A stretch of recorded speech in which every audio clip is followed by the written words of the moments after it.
Every night, millions of people over 40 lie down expecting to sleep straight through, and instead they're up at 2, then again at 4, standing in a dark hallway wondering why their own body won't let them rest. Most of them have been told the same story for years. It's your prostate, it's menopause, it's just what happens as you get older. And in the majority of these cases, that story is wrong. Not wrong because the people telling it are careless, but wrong because it stops the investigation exactly where the real answer is supposed to start. Here's what I mean by that. The bladder, in most of these cases, is completely fine. It's doing its job. The problem is somewhere else in the body entirely, and once you understand where, the whole thing stops being a mystery and starts being something you can actually fix. Not manage, fix. I'm not going to rush through this because rushing is exactly how people end up spending years treating the wrong organ. So stay with me for the next few minutes because by the end of this you're going to understand your own body better than most people do after a decade of appointments. Let me start with what this actually feels like because I think you already know. It's somewhere around 2 in the morning. The room is dark, the house has that particular stillness it only has at that hour, and you were finally, actually asleep.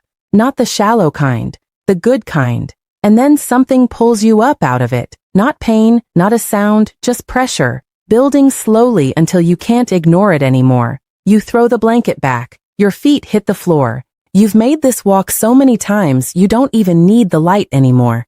You know how many steps it is. You come back to bed and lie down, and that's when you realize the sleep is gone. Not paused. Gone. Your mind starts running through tomorrow's schedule, or a conversation from earlier, or nothing in particular, just noise. Eventually, you drift off again, and an hour or 2 later, it happens again. By morning, you're not rested, you're hollow. You pour coffee into yourself before you've said a word to anyone, and somewhere underneath all of it is a quiet, exhausted question. Is this just my life now?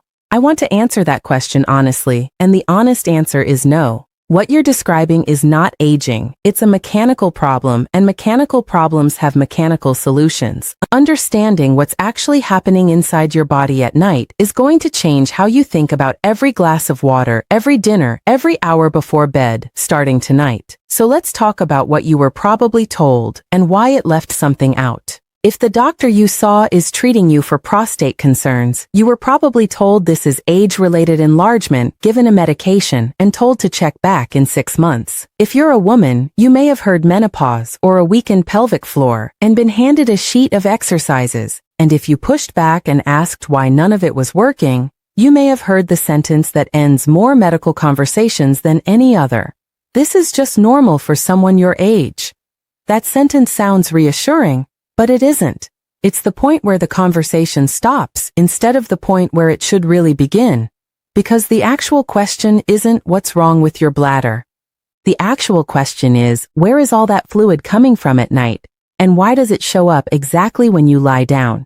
Answer that, and everything that's confused you for months starts to make sense. Before I get into the mechanism, I want to walk through something with you because your body has a normal, healthy system for handling this. And once you see how that system is supposed to work, you'll immediately understand what it looks like when it breaks down. At night, your brain is supposed to release a hormone that essentially tells your kidneys to slow down production. Think of it as an internal night shift order. Concentrate the urine, reduce the volume, run on low power until morning. That single mechanism is the reason a healthy person can sleep 7 or 8 hours without getting up at all. It's not that their bladder is bigger, it's that their kidneys aren't sending much down to it overnight. When that mechanism is intact, waking up once might happen occasionally, but waking up 2 or 3 times a night, night after night, isn't background noise. It's a signal. And what I want you to understand today is what that signal is actually pointing at. Before we go any further, I have to be responsible here, because there are a small number of cases where the answer really is something in the bladder or the urinary tract itself, and those cases need a doctor's attention, not a video. There are 3 warning signs I want you to know, and I want to go through all 3 before we continue. The first is blood in the urine that comes without any pain. If there's pain along with it, that's more likely to be something like a stone or an infection, which is unpleasant but usually not an emergency. But if you see darker or reddish urine and nothing hurts at all, that combination needs to be checked by a doctor soon, not eventually. The second is unexplained weight loss paired with aching in your lower back or pelvis. Losing a meaningful amount of weight over a couple of months without trying, combined with nighttime bathroom trips, is worth a conversation with your doctor. The third is a situation where you feel a desperate urge, you try, and almost nothing comes out, along with real discomfort in your lower abdomen. That's not something to wait on. That needs same-day attention. If none of those three describe you, you can relax. Because what I'm about to explain is very likely your actual situation, and it has a straightforward path forward. Now here's where it gets interesting, because nighttime urination isn't one single problem. It's actually 3 different patterns, and the fix for one can be completely useless, sometimes even counterproductive, for another. So let's go through all 3, because figuring out which one is you is the first real step. The first pattern is simply producing too much urine around the clock, day and night both. If you added up everything you produced over 24 hours, it would come out well above normal. This usually comes from one of 2 places. Either you're drinking a genuinely large amount of fluid throughout the day without realizing it, or there's a blood sugar issue pulling extra water through your system. This pattern shows up during the day just as much as at night, so if you're only waking up at night and your daytime bathroom habits are normal, this probably isn't you. The second pattern is the one that catches almost everyone off guard because during the day, everything feels completely normal. You go every few hours, nothing unusual, but the moment you lie down at night, it's a different story entirely. 3 or 4 trips, each one a real amount, not just a dribble. And in the morning, you genuinely can't explain it because you didn't drink much of anything after dinner. This is the pattern where the bladder has nothing to do with it, and I'm going to spend most of this video on exactly why this happens because it's the one that affects the most people and gets misdiagnosed the most often. The third pattern is different again. Here, the urges come on fast and urgent, you rush to the bathroom convinced you're not going to make it, and then almost nothing comes out. A small amount, and then 40 minutes later, the same intense urge hits again. This is the pattern where the bladder itself really is the issue, either because it's lost some of its ability to stretch normally, or because its nerve signals have become oversensitive. So hold on to that. Large volume around the clock is pattern 1. Fine all day, flooding at night is pattern 2. Frequent urgent trips with barely anything coming out is pattern 3.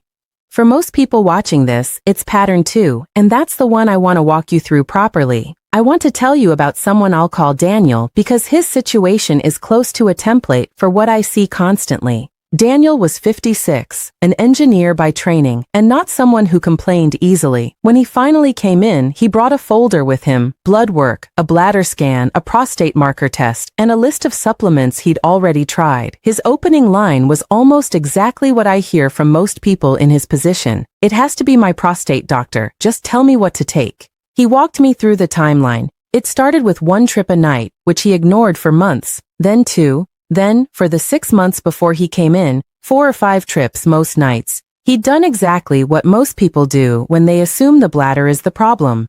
He cut off all liquids after 6 in the evening, not water, not tea, nothing. He went to bed thirsty on purpose. And he still woke up at 2 in the morning and released a real amount of urine, and again at 4. He hadn't had anything to drink in hours. Where was it even coming from? When I looked at his labs, his prostate marker was normal. He had a very mild, early-stage prostate enlargement, the kind that exists in a lot of men his age and typically doesn't cause this severity of symptoms on its own. His bladder scan was clean.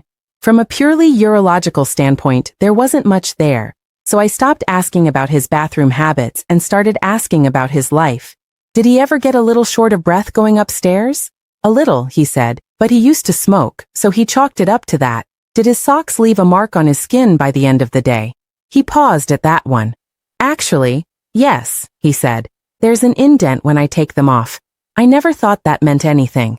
That's the moment the picture clicked into place, because those 2 small details, mild breathlessness and a sock mark, told me exactly where to look next, and it wasn't his bladder or his prostate at all. I told him to put the supplements down for now, and that I wanted him to see a cardiologist and get evaluated for sleep quality as well. He looked at me like I'd changed the subject entirely. "What does my heart have to do with a bathroom problem?" he asked. "Everything," I told him, "and by the end of this video, you'll understand exactly why." So let's actually walk through the mechanism, because once you see it, you won't be able to unsee it, and it explains almost everything about Daniel's case and probably a good chunk of your own nights too. Picture a plastic bottle, half filled with water. Stand it upright and the water sits at the bottom. Lay it on its side and the water spreads out evenly across the whole length. Your body behaves the same way because it's governed by the same basic force, gravity. For most of your waking hours, you're upright, sitting, standing, walking around. And gravity is quietly pulling fluid downward the entire time. Blood, the fluid between your cells, all of it drifting toward your feet and ankles over the course of the day. When you're younger or when your circulation is in good shape, this isn't a problem. The veins in your legs have small internal valves that act like one-way gates, and your calf muscles, every time you walk, squeeze those veins and push blood back upward against gravity. It's an efficient pump. But that system weakens with age, and especially with a lot of sitting. The valves get sluggish. The vein walls lose some of their elasticity, and fluid starts to seep out of the blood vessels into the soft tissue surrounding them, quietly, without any obvious swelling. Over the course of a single day, more than a liter of fluid can accumulate in the tissue of your lower legs. That's not a small amount. That's roughly 3 large glasses of water sitting in the sponge-like tissue below your knees, and you might not notice a thing except maybe that faint groove your sock leaves by evening. Now here's the part that actually explains the 2 a.m. wake-up. You sit down for the evening after dinner, legs down, gravity still working the same direction it has all day. Then you get up, get ready for bed, and lie down flat. And in that single motion, you undo everything gravity spent all day building. Your legs are now level with your heart, and all that fluid that pooled quietly for hours starts draining back into your bloodstream at once. Picture it like someone injecting close to an extra liter of fluid directly into your circulation within the span of about an hour. That's not an exaggeration for effect. That is roughly what's physically happening. Your heart notices this sudden increase in returning blood volume, and it responds by releasing a hormone that tells your kidneys, in effect, get rid of this excess fluid right now, we're overloaded. Your kidneys respond by ramping up filtration and pushing water and sodium out into your bladder. Your bladder fills. You wake up. You go. But the fluid mobilization from your legs isn't finished yet, so an hour or 2 later, it happens again.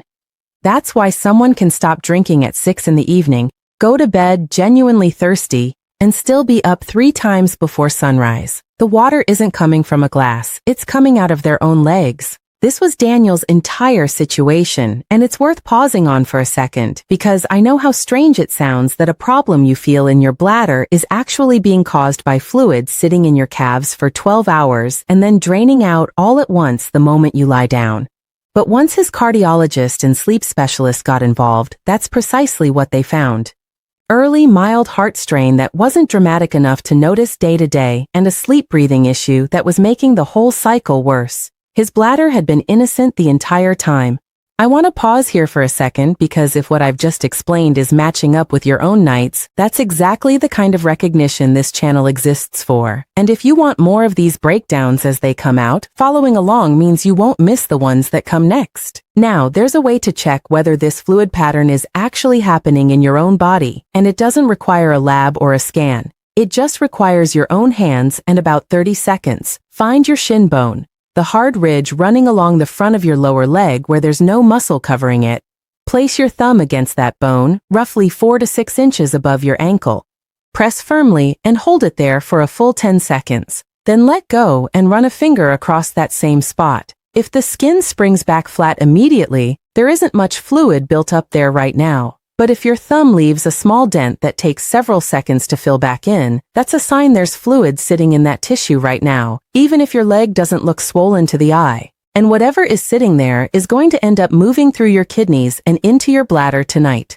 There's a second check worth doing, and it's just as simple. On a day off, get a container with measurement markings on it and just track your urine output separately for daytime and nighttime, including the very first trip after waking up. Add it all together at the end of the day. If the nighttime portion comes out to more than about a third of your total, that's the pattern we've been talking about. Your kidneys have essentially flipped their schedule, working harder at night than during the day, and it isn't because of anything wrong with your bladder. If both of those checks point in this direction, you can genuinely relax about the bladder itself. What you need isn't a procedure or a prescription. What you need is to work on your evening routine and your circulation, and that's exactly what I want to walk through next. You might be wondering whether food plays into this too, and it absolutely does in ways most people don't expect.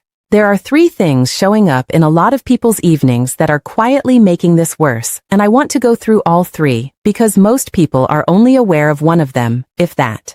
The first is hidden sodium. Most people picture salt as something that comes from a shaker, so they'll tell me they didn't add any salt to dinner and then describe a dinner of bread, deli meat, and cheese. That combination alone can carry well over 1,000 milligrams of sodium, and none of it came from a shaker. The vast majority of sodium in a typical diet comes from packaged and processed food, not added seasoning.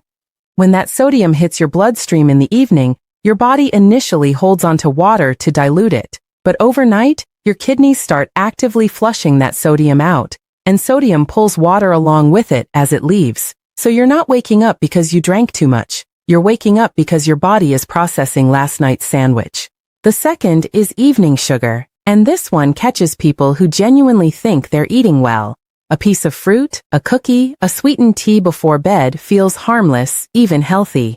But simple carbohydrates in the evening cause a quick rise in blood sugar, which triggers insulin, and insulin signals your kidneys to hold on to sodium and water temporarily. Then, 2 or 3 hours later, right around when you've actually fallen asleep, blood sugar drops and your kidneys flip into active excretion mode. That drop is often exactly what triggers the first wake-up of the night. The third is alcohol, and this is the one people resist hearing the most, because it genuinely does help people fall asleep faster. But it also blocks the same nighttime hormone we talked about earlier, the one that tells your kidneys to slow down. With that signal gone, your kidneys run at full speed all night regardless of how relaxed you feel.